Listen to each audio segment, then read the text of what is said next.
Welcome back, Ultimate Weapons. It's the Night Sky Prince again, and if there's any single question I get on my videos more than anything else, it's what version of Final Fantasy VII are you playing in your videos? The answer to that is actually quite simple. I'm literally just playing the Steam version of Final Fantasy VII. However, those of you with the Steam version of Final Fantasy VII, you probably know that the game doesn't look that good. Well, the answer is both a simple and a complex one. The game is actually running several mods on top of each other concurrently. All of these mods have been compiled by fans over the years, and the result gives Final Fantasy VII, at the best, the quality of a PlayStation 2 game, or at least it holds up far better next to Final Fantasy VIII and IX, which featured incredible graphical leaps within the same generation. So how do you get these mods then? That's honestly both a simple and a complicated question. You're gonna want to head over to what is pretty much the official modding hub of Final Fantasy VII, Quim. The Quim community is absolutely amazing with what they've done with this game. Once you're there, you're pretty much gonna have to follow a lengthy tutorial on how to set things up, so I can't go over the entirety of it here. Though I will warn you, it can take a little bit of tinkering to actually get things going, but once you get things going, it's actually pretty smooth to tweak everything just how you like. Also, as a note, for whatever reason, to install the mod, you have to have a flash drive, and you're going to have to rename that flash drive FF7 Disk 1 to get it to work.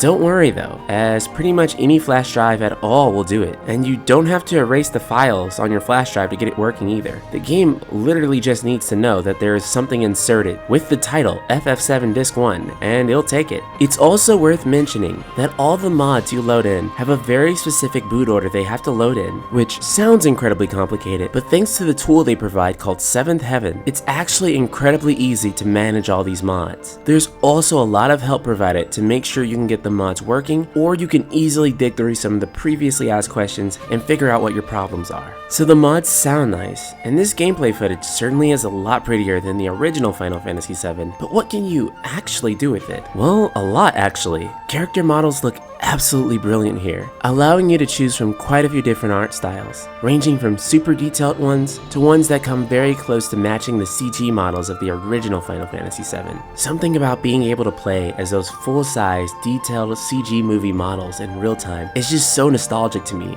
if not just as nostalgic to me as playing as the original chibi versions. And it's not just limited to the main cast either. In fact, if you weren't a fan of the chibis, or perhaps you just want to play the game again with an absolutely new feel, you can literally turn on a mod that takes every single NPC in the game and makes them a full-size character. This not only includes field models, but you can greatly increase the quality of character models in battles as well, allowing them to be more detailed than ever. Several of the enemies in Final Fantasy VII also get a massive upgrade thanks to the enemy battle mods. Not only do several enemies receive a massive update, but so does most of the world of Gaia. Want more impressive looking textures on the battlefield that look like they easily could have fit into a PlayStation 2 game? There's a mod that's got you covered. If you want to see the overworld map in the most beautiful condition it's ever been in so far, there's a mod for that as well. Probably the most absolutely wild mod is the movies mod. Someone actually sat there and re-edited all the FMVs in Final Fantasy VII to feature full-size characters to have continuities with the character mods. While sometimes they can look a bit oddly posed, honestly, as much as I love the chibi models, they suffered from almost the exact same issue. So really, I